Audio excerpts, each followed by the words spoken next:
혹시 아침에 일어나서 거울을 보며 저 사람은 누구일까? 라고 생각해 본 적이 있으신가요?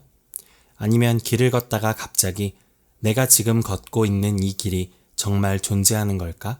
라는 기묘한 의문이 든 적은 없으신가요? 대부분의 사람들은 이런 생각을 하면 내가 좀 이상해졌나? 라고 여기며 금세 일상으로 돌아갑니다. 하지만 오늘 저는 여러분께 말씀드리고 싶습니다.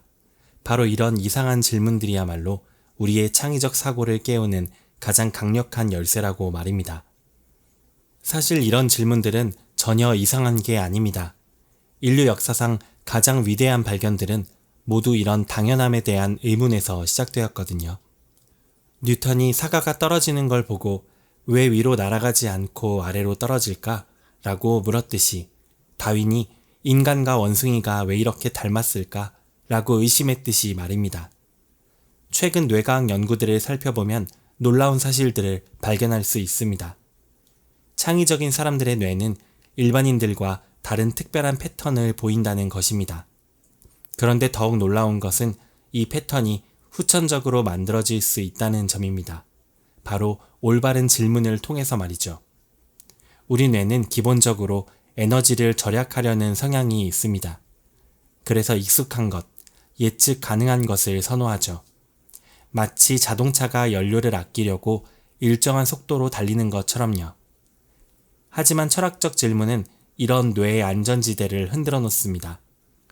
갑자기 엑셀을 밟아 새로운 길로 향하게 만드는 거죠. 예를 들어 의자란 무엇인가 라는 질문을 생각해 보세요.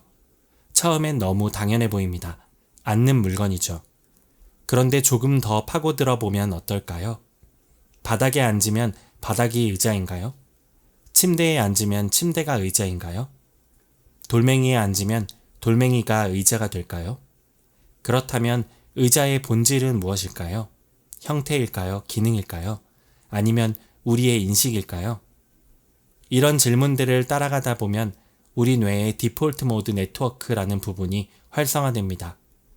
이 네트워크는 평소에는 잠들어 있다가 새로운 연결고리를 만들어내는 창의적 사고의 핵심 역할을 합니다. 철학적 질문은 바로 이 잠든 거인을 깨우는 마법의 주문인 셈입니다. 더 흥미로운 것은 이런 질문들이 뇌의 여러 영역을 동시에 자극한다는 점입니다. 논리를 담당하는 전두엽, 감정을 처리하는 변연계, 기억을 저장하는 해마, 이 모든 부분들이 한꺼번에 활동하면서 서로 새로운 대화를 시작하게 됩니다. 고대 그리스의 철학자 소크라테스는 평생 한 가지 깨달음 위에서 살았습니다. 나는 내가 아무것도 모른다는 것을 안다. 얼핏 보면 소극적인 자세 같지만 실제로는 가장 혁신적인 사고방식이었습니다. 전해져 내려오는 이야기에 따르면 델포이 신전에서 어떤 사람이 아테네에서 소크라테스보다 더 현명한 자가 있습니까? 라고 물었을 때 신탁의 답은 아니었다고 합니다. 이에 소크라테스는 그럴 리 없다고 생각하여 여러 사람들을 만나 대화를 나누며 진짜 지혜가 무엇인지 찾아다녔습니다.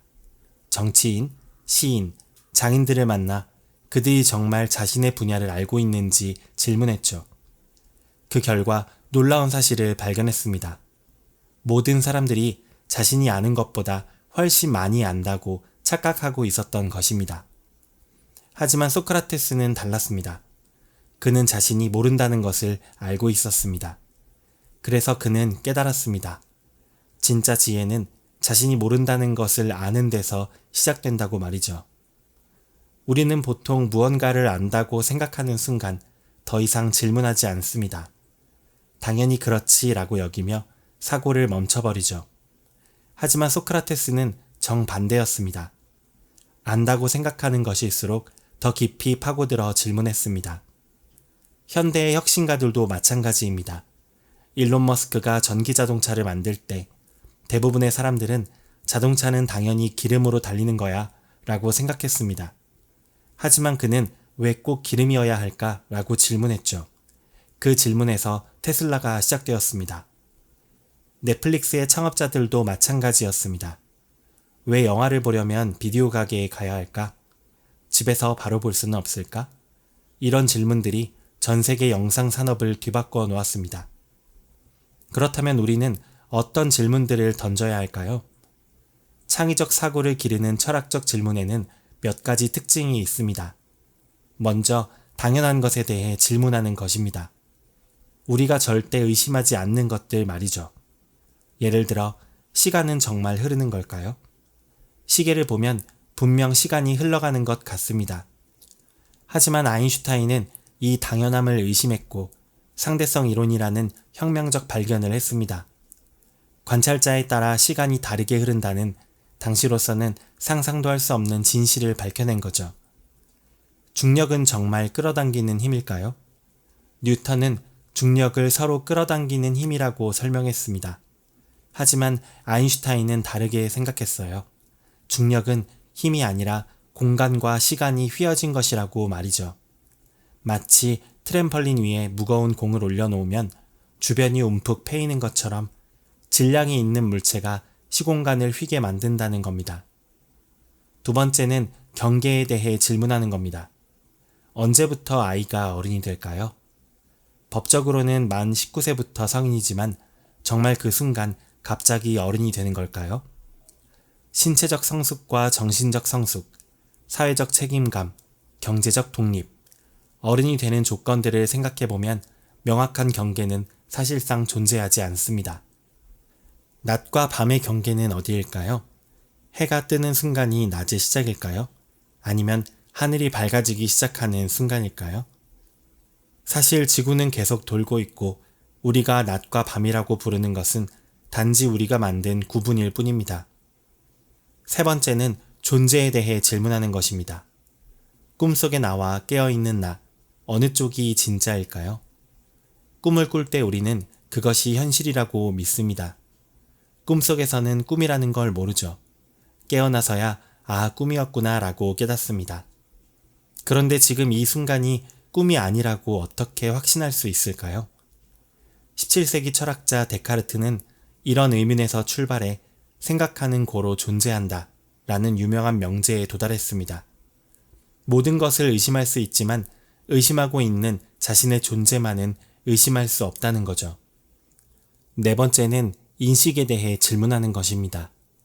빨간색은 정말 빨간색일까요? 우리가 빨강이라고 부르는 색을 다른 사람도 똑같이 볼까요? 혹시 제가 빨강이라고 보는 색을 다른 사람은 전혀 다른 색으로 보고 있을 수도 있지 않을까요? 다만 그 사람도 어릴 때부터 그 색을 빨강이라고 배워왔기 때문에 같은 이름으로 부르고 있을 뿐일지도 모릅니다. 이런 질문들이 창의성을 기르는 이유는 뇌의 서로 다른 영역들을 연결시키기 때문입니다. 평소에는 전혀 관련 없어 보이는 개념들이 질문을 통해 만나게 되면서 새로운 아이디어가 탄생하는 거죠. 애플의 스티브 잡스가 아이폰을 만들 때도 마찬가지였습니다. 그는 전화기가 꼭 전화만 걸어야 할까? 라는 질문에서 시작했습니다. 당시 모든 사람들은 휴대폰을 통화를 위한 도구로만 생각했죠. 하지만 잡스는 다르게 질문했습니다. 손 안의 컴퓨터는 어떨까? 음악과 통신이 하나가 된다면? 인터넷이 주머니에 들어간다면? 이런 질문들이 서로 연결되면서 완전히 새로운 개념의 스마트폰이 탄생한 겁니다. 단순히 기존 제품을 개선한 게 아니라 아예 새로운 카테고리를 만들어낸 거죠. 구글의 창업자들도 비슷한 과정을 거쳤습니다. 인터넷에 있는 수많은 정보 중에서 정말 필요한 것을 어떻게 찾을까? 웹페이지의 중요도를 어떻게 측정할 수 있을까? 이런 질문들이 페이지 랭크 알고리즘을 만들어냈고 오늘날의 구글을 있게 했습니다.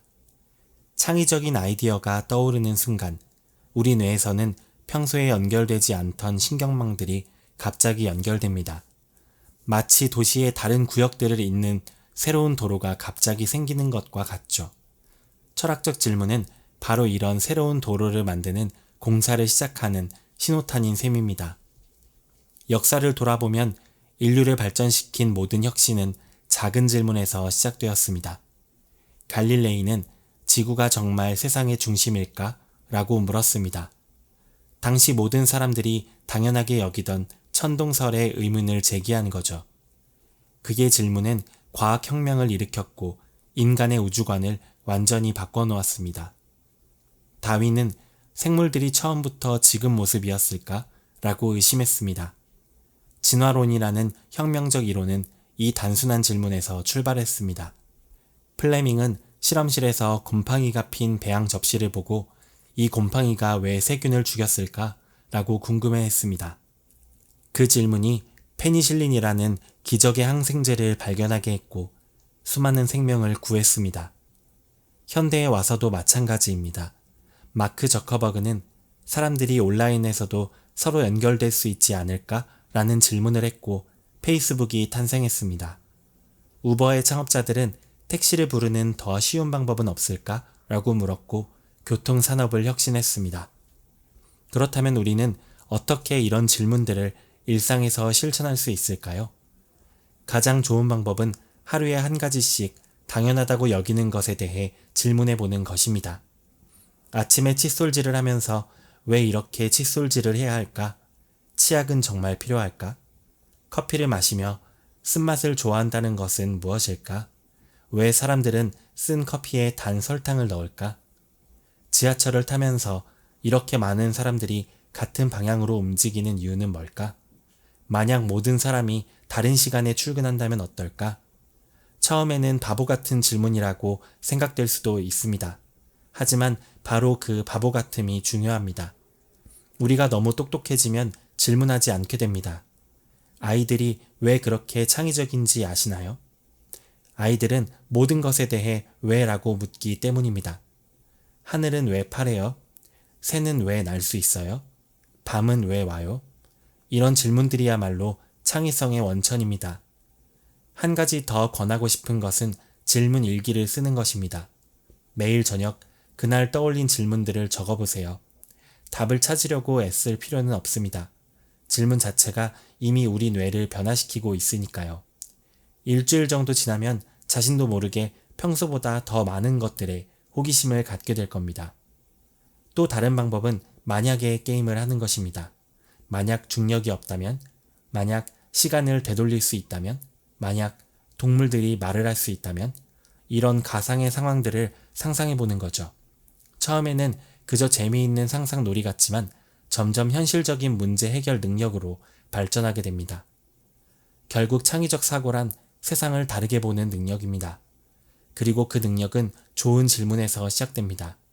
질문은 우리의 인식을 확장시키고 고정관념을 깨트리며 새로운 가능성을 열어줍니다. 철학자 릴케는 이런 말을 했습니다. 중요한 것은 답이 아니라 질문을 사랑하는 것이다. 답은 우리를 안주하게 만들지만 질문은 우리를 계속 앞으로 나아가게 만듭니다. 질문은 또한 우리를 겸손하게 만듭니다. 질문을 하는 순간 우리는 자신이 모르는 것이 있다는 걸 인정하게 되거든요. 그리고 그 겸손함이야말로 새로운 것을 배울 수 있는 마음의 문을 여는 열쇠입니다. 더 나아가 질문은 우리를 더 깊이 생각하게 만듭니다. 단순히 정보를 받아들이는 것이 아니라 그 정보가 진짜 맞는지, 다른 해석은 없는지, 더 나은 방법은 없는지 끊임없이 생각하게 되죠. 오늘부터 여러분도 철학자가 되어보세요. 매일 하나씩 새로운 질문을 던지고 당연한 것들을 의심해보세요. 그리고 그 질문들이 여러분의 삶을 어떻게 바꿔나가는지 지켜보세요. 어쩌면 다음번에 거울을 볼 때 저 사람은 누구일까? 라는 질문이 더 이상 이상하게 느껴지지 않을지도 모릅니다. 오히려 그 질문을 통해 진정한 자신을 발견하게 될지도 모르죠. 창의적 사고는 특별한 재능이 아닙니다. 올바른 질문을 던지는 용기일 뿐입니다. 여러분 모두가 그 용기를 가지시기를 바랍니다. 감사합니다. 밀리언 마인드였습니다.